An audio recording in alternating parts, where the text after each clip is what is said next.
materi presentasinya. Apa aja sih materi presentasinya? Satu, pendahuluan, memahami Litbang. Kedua, identifikasi isu-isu strategi Litbang. Dan yang ketiga, analisis lingkungan eksternal dan internal. Yang keempat, formulasi strategi untuk Litbang dan implementasi strateginya. Kelima, evaluasi dan pengendalian strategi.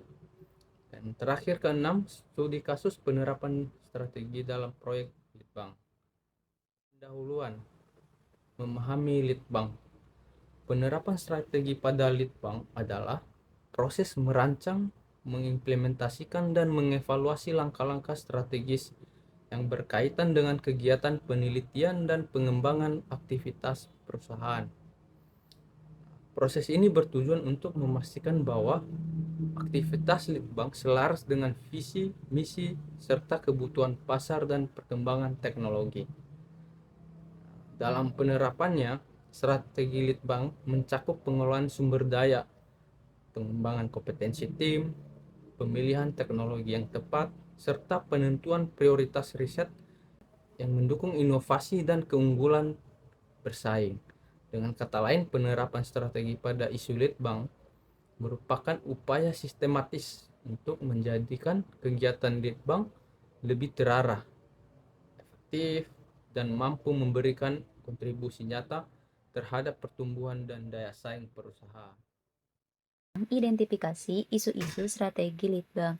Dalam menjalankan fungsinya sebagai pusat inovasi perusahaan, Litbang meneliti dan pengembangan, menghadapi berbagai isu strategis yang dapat mempengaruhi efektivitas dan kelanjutan kegiatan riset dan pengembangan.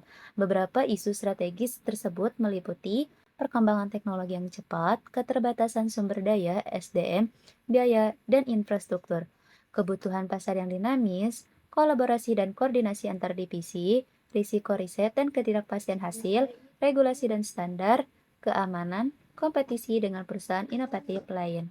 Analisis lingkungan eksternal dan internal. Analisis lingkungan eksternal dan internal atau yang disebut SWOT. SWOT ini terdiri dari 4. Yang pertama ada strength, weakness, opportunities, dan threat. Nah, strengths itu ya yang artinya kekuatan. Nah, di dalam kekuatan ini yang artinya tim penelitian harus kompeten. Yang kedua, fasilitas dan peralatan memadai. Dan yang ketiga, ada dukungan manajemen. Yang keempat, kemampuan inovasi tinggi. Yang selanjutnya yaitu weakness yang artinya kelemahan. Nah, dalam weakness ini terbagi menjadi 4. Yang pertama, anggaran riset terbatas. Yang kedua, kolaborasi antara divisi kurang. Yang ketiga, ketergantungan teknologi tertentu.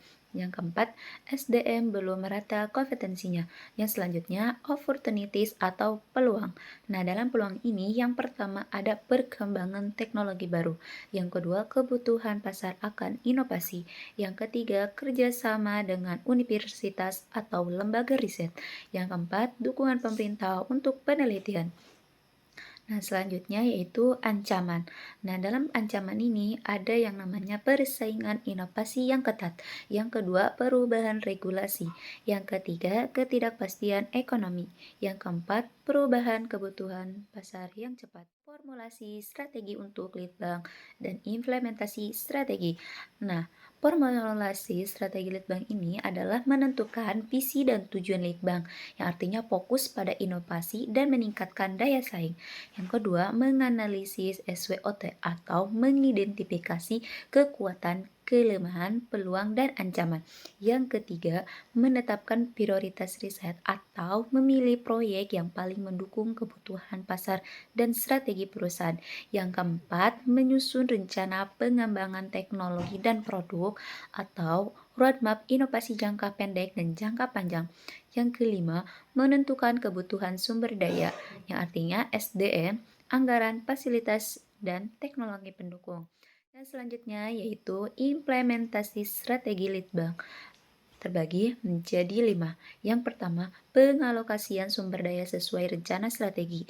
Yang kedua, pelaksanaan kegiatan riset dan pengembangan secara terstruktur dan terukur. Yang ketiga, kolaborasi antar divisi, produksi, pemasaran, operasional untuk memastikan hasil riset dapat ditetapkan. Yang keempat, monitoring dan evaluasi proyek riset dengan indikator kinerja. Yang kelima, penyempurnaan berkelanjutan berdasarkan hasil evaluasi dan perubahan lingkungan bisnis. Evaluasi dan pengendalian strategi Litbang. Yang pertama, evaluasi strategi. Salah satunya menilai pencapaian tujuan riset, yaitu inovasi, efisiensi, dan kualitas. Mengukur kinerja proyek Litbang menggunakan KPI yang telah ditetapkan. Menganalisis hambatan dan penyebab keterlambatan dalam proses Litbang. Mengevaluasi relevansi strategi dengan kondisi pasar dan teknologi terbaru. Kedua, pengendalian strategi, yaitu pemantauan berkala terhadap progres riset dan penggunaan sumber daya. Penyesuaian rencana riset jika terjadi perubahan kebutuhan pasar atau teknologi. Peningkatan koordinasi antar divisi untuk memastikan implementasi berjalan dengan efektif. Yang terakhir, tindakan korektif untuk mengatasi penyimpangan dari target yang telah ditetapkan. Studi kasus penerapan strategi dalam proyek Litbang. Yang pertama yaitu ada penerapan strategi. Strateginya yaitu pengembangan platform digital yang mudah diakses, ada penyediaan bahan bacaan berkualitas dengan biaya efektif, terus ada fokus pada efisiensi distribusi dan aksesibilitas. Yang kedua yaitu ada hasil dan dampak. Hasil dan dampak yaitu peningkatan suplai bahan bacaan digital, memperluas jangkauan pembaca secara inklusif, dan mendorong model penyediaan bacaan yang berkelanjutan. Selanjutnya yang ketiga yaitu ada pembelajaran utama. Kunci sukses terletak pada inovasi platform dan kemudahan akses. Adopsi teknologi baru esensial untuk mengatasi keterbatasan konvensional. Untuk slide berikutnya yaitu ada kesimpulan dan rekomendasi. Ringkasan pembelajaran. Yang pertama, inovasi data mendorong efisiensi operasional. Yang kedua, analisis mendalam mendukung pengambilan keputusan strategis. Yang ketiga, kolaborasi antar departemen krusial untuk implementasi sukses. Pentingnya manajemen strategik dalam inovasi data, yaitu manajemen strategik memastikan inovasi data dapat selaras dengan tujuan bisnis inti, memaksimalkan nilai investasi, dan mendorong keunggulan kompetitif jangka panjang. Untuk rekomendasi masa depan Litbang, poin pertama, pembentukan pusat inovasi data terintegrasi. Poin kedua, investasi berkelanjutan pada teknologi AI dan machine learning. Poin ketiga, pelatihan sumber daya manusia untuk penguasaan tools analisis data terbaru.